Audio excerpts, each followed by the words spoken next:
Buonasera a tutti e ben ritrovati al Cesare's Corner. Allora, ho fatto questo breve viaggio che vi avevo già anticipato la settimana scorsa a Roma e a Firenze, giusto un paio di giorni, quindi ho fatto un sacco di corse. Ecco, alcuni di voi mi hanno scritto: ma se eri a Roma perché non sei stato nel mio studio, hai visto questo, hai visitato quel monumento, quel luogo, eccetera. Allora, sono stato proprio tra gli orari di chiusura, che dopo le 6 era più o meno tutto chiuso, eccetera, ho avuto una cosa come un giorno e mezzo per fare tanti giri, quindi sarò ancora a Roma, ci farò tanti altri viaggi, quindi ci sarà modo di incontrare anche tutti quelli che mi hanno scritto e mi hanno invitato a fare un salto nei loro studi. Per essere stato un giorno e mezzo ho visto veramente tanto. Per dirvi proprio i principali: Maxi di Roma, GAM, ho visto i musei vaticani, che anche se non c'entra con l'ambito del corner, che è più sul contemporaneo, credo che o il prossimo corner o tra due farò un breve video anche su quello, breve. C'è già tanto, ecco, sui musei vaticani. Ogni volta che si va su Sky Art o che si vedono programmi anche alla Rai, si parla quasi sempre solo di quello. Quindi fare un altro corner sembra quasi un risentire le stesse cose, però è sempre bello, non fa mai male vedere in TV la Sistina, le stanze di Raffaello, eccetera. Quindi magari un colpetto si farà anche su quello. Il corner di oggi però è su una sede nello specifico, il Maxi di Roma. Il Maxi e un breve video, o meglio 2 video che saranno però solo quelli. Io non voglio dirvi altro perché non era una mostra, ma è la solita esposizione, che è quella della GAM, la Galleria Nazionale di Arte Moderna. Ecco, che ha una collezione da panico, quindi io vi rimostrerò in 2 video, perché altrimenti sono troppe foto in un colpo solo. 2 brevi video con una quarantina di elementi l'uno, alcune bombe atomiche. Però prima, ecco, il Maxi di Roma. Allora, il Maxi di Roma è la prima cosa che ho visto appena sono andato. Ci sono diverse mostre sempre che vengono allestite insieme. Contate che io ho visto tutto questo i primissimi giorni di riapertura, quindi tante cose non erano ancora aperte del tutto. Al Maxi, per dirvi, ci sono varie mostre, alcune che non sono proprio delle mostre, sono più delle iniziative, delle installazioni, sono magari singole sale a tema che hanno un titolo, che hanno un curatore, che hanno un testo, quindi sono a tutti gli effetti delle mostre, però in miniatura. Tante di queste erano chiuse. Tutte quelle aperte chiuderanno tra poco. Se non sbaglio il 21 di febbraio è una data di scadenza comune per gran parte di quello che c'è al Maxi, quindi io so che ve ne parlo con 2 settimane appena di anticipo sulla chiusura, quindi non è che ci sarà chissà quanto tempo, però ci sono le foto, ci sono i video, ci sono anche i tour virtuali, siete tutti in grado di andare a recuperare e approfondire magari quei temi. Il Maxi di Roma, prima di iniziare con queste, io ho scelto proprio una selezione di 3 mini mostre, 3 mostre anzi, tra una scelta ben più ampia. Le altre non ho il tempo di vederle nello specifico, non significa che non meritino, tranne un paio che forse erano fatte un po' troppo alla buona, secondo me. Il Maxi di Roma però va spiegato. Allora, il Maxi di Roma è una sede abbastanza recente, che è un'opera d'arte già di per sé. È stata fatta da Zaha Hadid, quell'archistar che è venuta a mancare ormai, se non sbaglio, 3, 4, forse anche 5 anni fa, che io amavo alla follia. Ho diversi libri su di lei, l'ho studiata molto. Io mi ricordo che vidi la prima mostra che venne fatta dalla sua scomparsa, venne fatta a Venezia, in una sede secondaria, un palazzo che si trova vicinissimo al ponte dell'Accademia. Una mostra splendida. Io là ebbi modo proprio di andare ad approfondire alcune cose che non avevo mai visto. Il Maxi è una delle sue opere forse migliori, sicuramente tra quelle in Italia la più riuscita.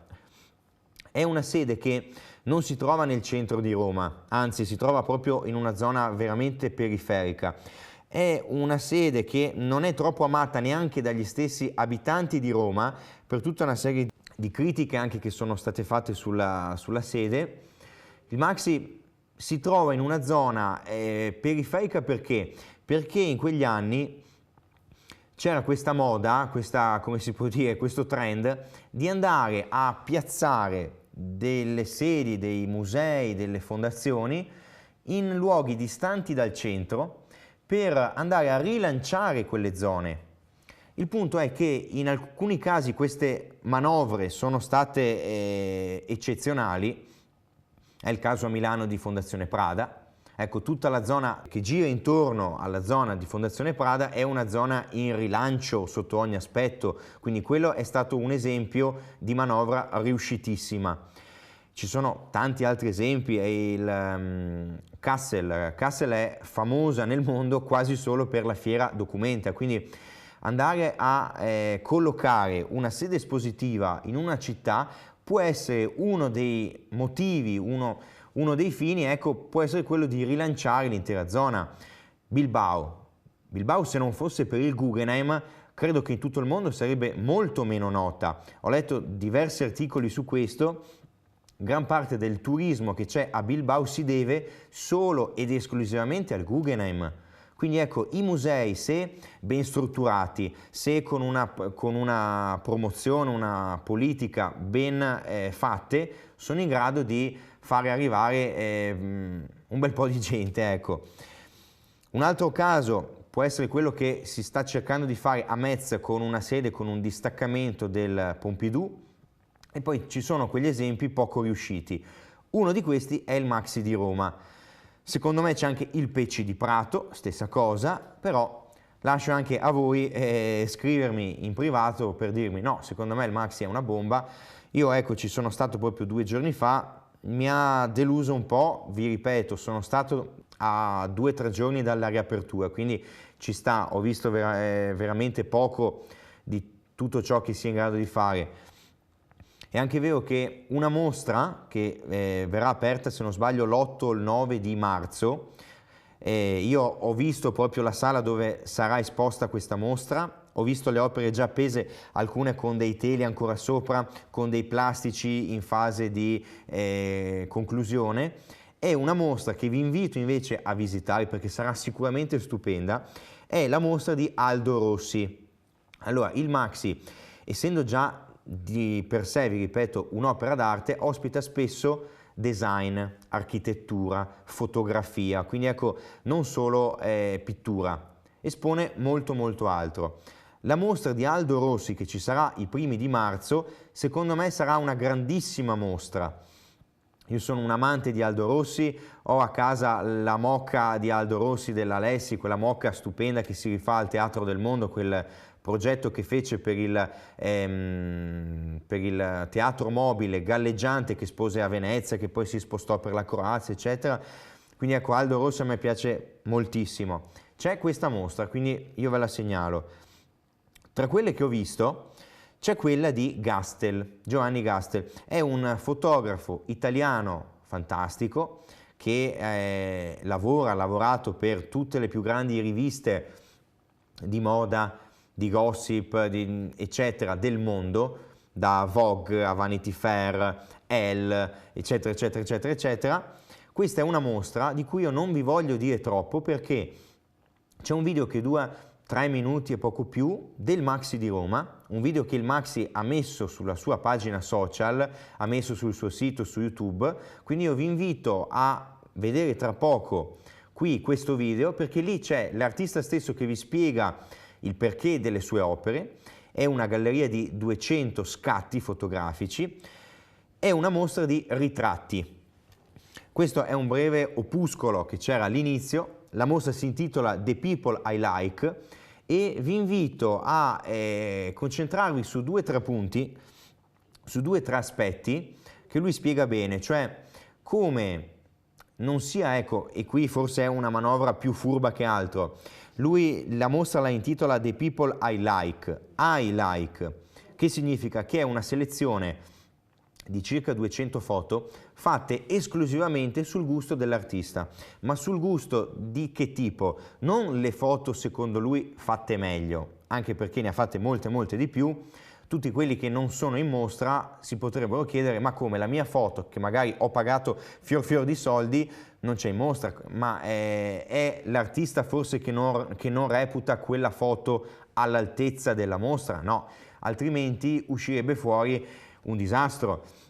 Lui dice: è una selezione di 200 foto di persone che mi hanno lasciato un qualcosa. E lui spiega come ci sia una situazione in cui, quando lui va a mettere in posa delle figure, in quel momento sono in posa e sta a lui poi fa alcuni esempi, dice: io gli offro la vodka da bere, quindi ecco, lui cerca di creare una situazione proprio intima tra lui e chi deve essere fotografato, tale per cui poi si crei questa intimità, quest'aura che faccia spostare il focus dalla posa al ritratto. Quindi posa e ritratto sono due fasi staccate della stessa cosa. Allora lui poi parla, ecco, o meglio la direttrice del Maxi fa una considerazione molto bella sulla luce, cioè dice: la luce che usa Gastel non è una luce che viene da fuori e illumina, quindi uno sguardo che indaga sul chiaroscuro, che indaga sul viso, sulle rughe, sui capelli, sugli occhi della figura, ma è una luce interiore che il volto stesso emana. Quindi è un discorso anche molto bello di luci.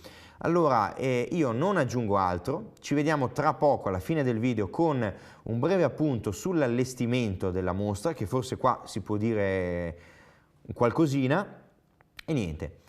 Prego regia con il video. People I like è proprio the people I like, cioè le persone che mi hanno lasciato qualcosa nel rapporto che abbiamo avuto anche sul set proprio, anzi forse considero la scelta più sul set che sulla vita, che poi magari ci ha lasciato amici per sempre.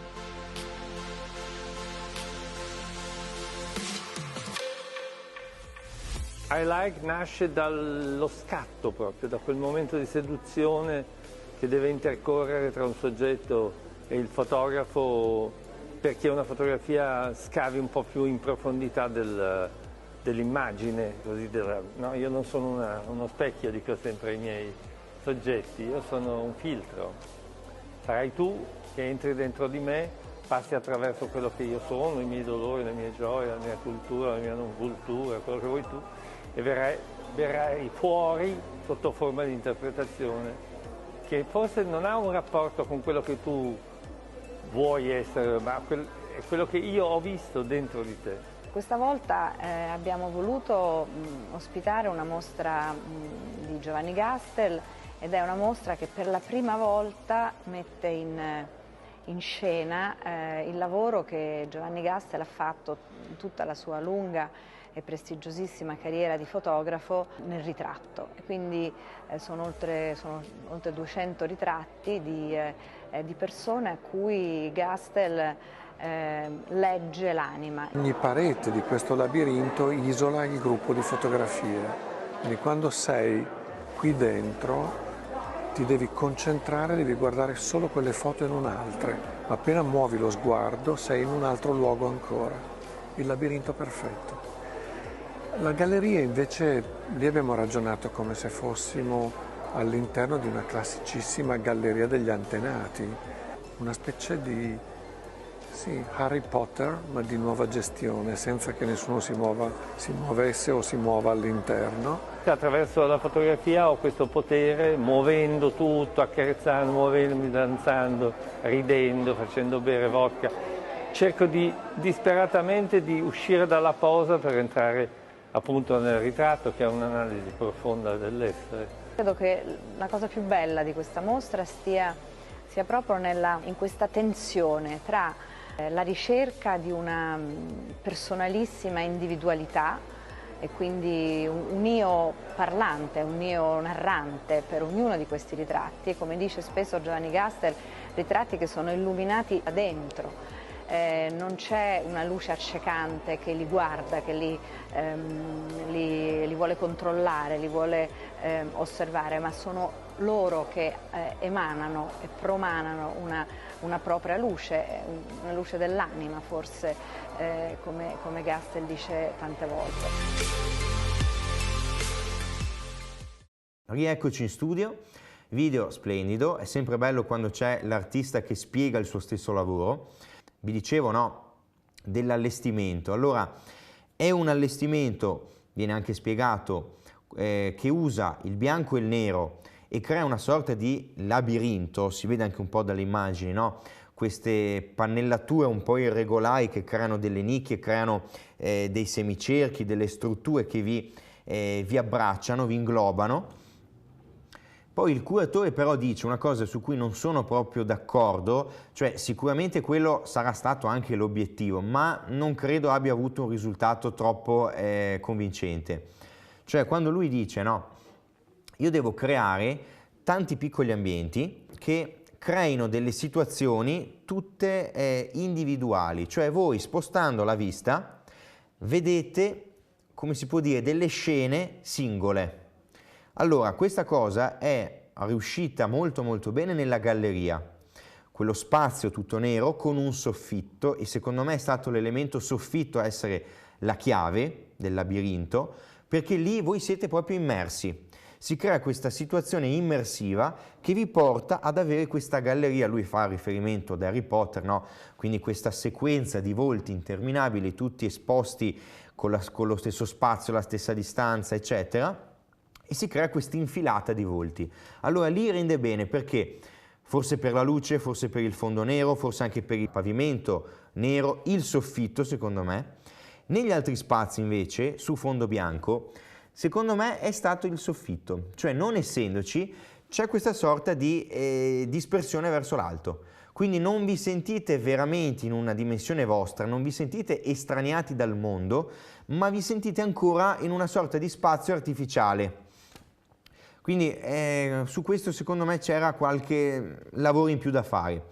Per il resto la mostra è stata allestita benissimo, le foto sono esposte benissimo, vetri perfetti, luci perfetti, punti di fuga perfetti, eccetera. Ci sono state delle coppie, cioè nell'allestimento si sono ricreate laddove ecco, c'erano figure che non c'entravano niente, perché magari nell'infilata di volti c'era il cuoco, c'era l'architetto, c'era la fashion blogger, c'era il presentatore, lo sportivo, il VIP, il cantante, l'atleta, il calciatore, eccetera. Sono state create alcune coppie o 3 foto in sequenza dove magari c'erano 2 artisti insieme, 3 cantanti, eccetera, eccetera.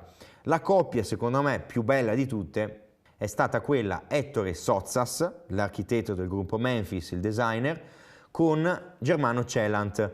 Quella è stata una coppia formidabile. L'immagine singola più bella è quella di Obama, che in un altro video lui spiega sul video del portale Ask News, che vi invito a visitare, perché Gastel spiega come lui abbia avuto la fortuna di stare un quarto d'ora da solo con Obama e dopo un dialogo lui si è esploso in un'espressione che non è neanche una risata, è ancora di più della risata, e Obama spiega come quella secondo lui sia la fine di una fase che ha attraversato l'intero popolo nero. Quindi al di là di un discorso politico che non voglio fare, però è stato bello come poi questa immagine, questo sorriso sia stato interpretato come un qualcosa di più del sorriso del singolo individuo, ma sia stato letto in una linea temporale ben più estesa. Poi ci sono state varie formule, ecco, esporre 3 foto di cui le 2 ai lati, le 2 agli estremi solo in bianco e nero e quella al centro invece leggermente a colori. Questo anche è stato un sistema simmetrico che è stato sviluppato più volte, molto efficace, molto affascinante secondo me, e basta, ecco, credo di avervi presentato al meglio questa mostra.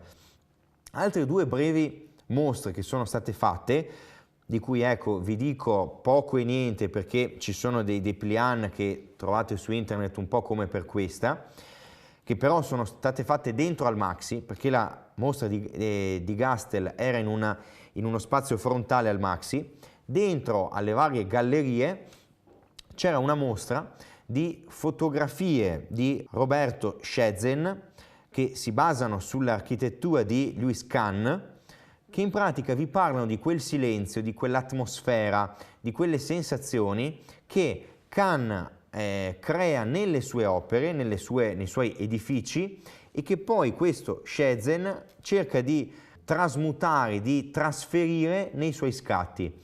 È una mostra, anche questa, molto molto piccola, che è stata allestita in maniera un po' particolare perché gli spazi stessi sono molto strani, cioè la Hadid ha spesso fatto delle opere, degli edifici che sono molto molto belli, forse un po' meno funzionali per alcune cose, per le mostre soprattutto, cioè si fa tanta fatica ad esporre in alcuni ambienti della Hadid. Perché? Perché i muri sono in pendenza, perché le pareti sono curve, perché questa architettura forse schiaccia la mostra stessa che viene allestita. Quindi ecco, io non vi aggiungo altro, vi mando in onda questo breve video con le foto in maniera tale che voi vi rendiate conto anche dello spazio che c'era. Prego regia con il video.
Rieccoci in studio. Io vado a concludere questo spazio sul Maxi con un'altra piccola mostra che va a mettere insieme, va a celebrare un fondo, un acquisto, una serie di acquisti di alcuni artisti importantissimi. Qua vi parlo di Carla Accardi, di Fabbro, di Ghirri, di Paolo Icaro, di Cunellis, di Schifano, di Parmigiani e altri. Un fondo che grazie al Ministero è stato acquistato dal Maxi, opere che ora vengono esposte in un certo modo. Ognuno di questi artisti ha una sala a tema che va a ricreare un ambiente immersivo bellissimo. Alcuni di questi più riusciti di altri. Voi aprite questo spazio con Ghirri, alcune foto, subito dopo Schifano, un po' di opere, che però non hanno delle sale solo per conto loro, sono delle sale un po' aperte. Poi si crea invece la stanza di Cunellis e di Icaro, che sono bellissime, bellissime. Ci sono, tra poco voi vedrete il mio video, questo video a 360 in cui si vede Icaro e Cunellis che vi circondano dalla testa ai piedi. E allora tra poco vi chiamo un video che vi presenta delle opere che ora hanno questo allestimento, entreranno a far parte della collezione del Maxi, quindi forse verranno anche riallestite in altri spazi, su altri piani, anche perché ora sono tutte al piano terra. Guardate bene i due spazi di Icaro e Cunellis, perché secondo me sono i due che sono usciti meglio, insieme a quello, ecco, di Parmigiani. 3 stupendi. Prego regia con il video.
Rieccoci in studio.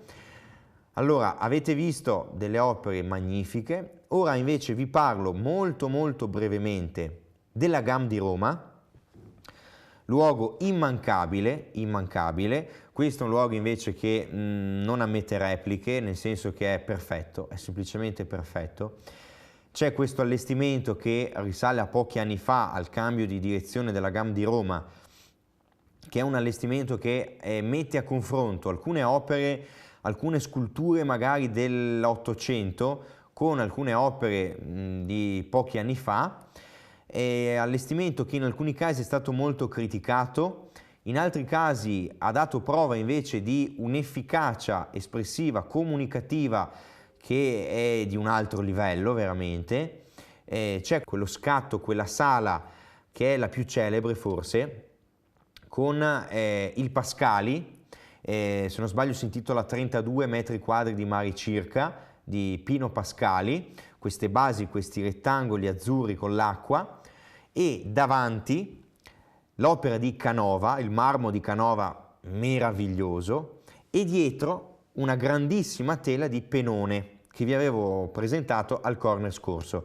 Ecco, questa forse è una delle foto che più si presta a un'immagine di copertina di un catalogo, di una collezione, eccetera.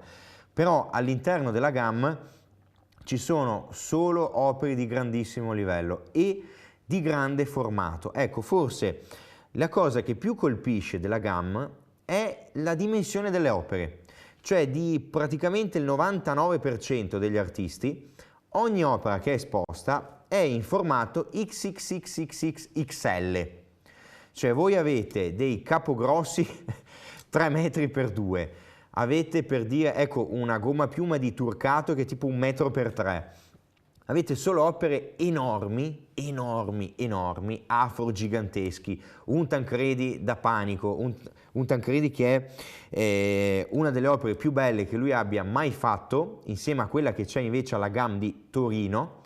Stesso ciclo che si intitola A proposito di Venezia, un ciclo che lui fece tra il 57 e il 58, quando poi se ne andò da Venezia per spostarsi prima a Milano per fare alcune mostre con la gallerista Beatrice Monti, poi si spostò nel nord Europa, eccetera. Quello è il ciclo migliore in assoluto. Alla GAM c'è un'opera di Tancredi, io credo per dimensioni tra le più grandi in assoluto, per qualità è eccelsa, è veramente strepitosa, è un'opera che a me viene da piangere quando la vedo perché è commovente.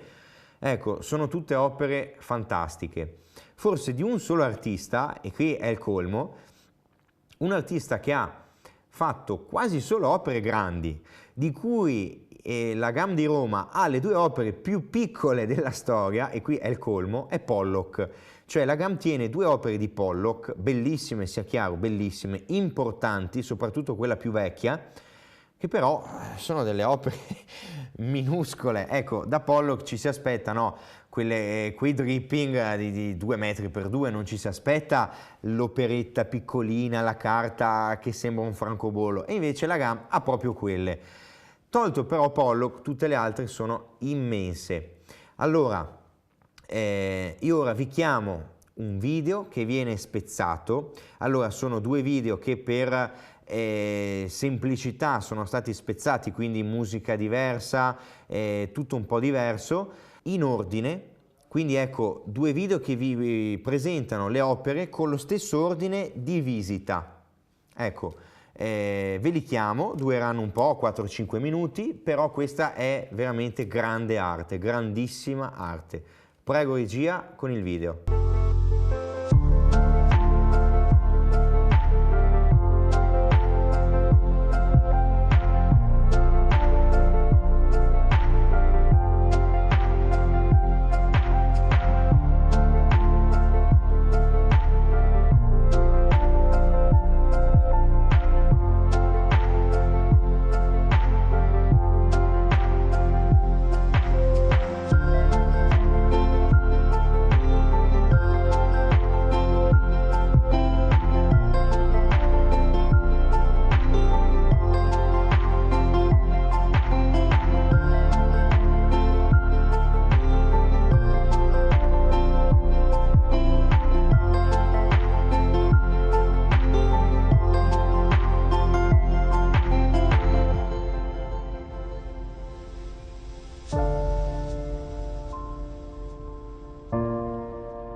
rieccoci in studio, siamo ormai alla fine. Allora io vi anticipo brevemente che per il prossimo corner ci sarà sicuramente uno spazio per i musei vaticani, oppure, e qua si gioca in base a quanto tempo ci vorrà per realizzare questo video, un video intervista a Guarneri, a Riccardo Guarneri, che doveva essere qui ospite, non ce l'ha fatta, sono andato io a Firenze, gli ho fatto dei video con il cellulare che deve essere montato, ho una cosa come un'ora di filmati, di singoli video, di foto, lui che sposta le opere, che ci racconta la Biennale del 66, ci racconta degli aneddoti, mostre, è un video fantastico, è da montare, quindi foto e video, è un video molto lungo. Allora per il prossimo corner, se saremo in grado di fare in tempo a montarlo tutto, ci sarà il video di Guarneri, altrimenti ci saranno i musei vaticani con qualche altra cosa che non vi anticipo. Siamo arrivati alla fine, quindi io vi saluto, vi ringrazio, buona serata a tutti.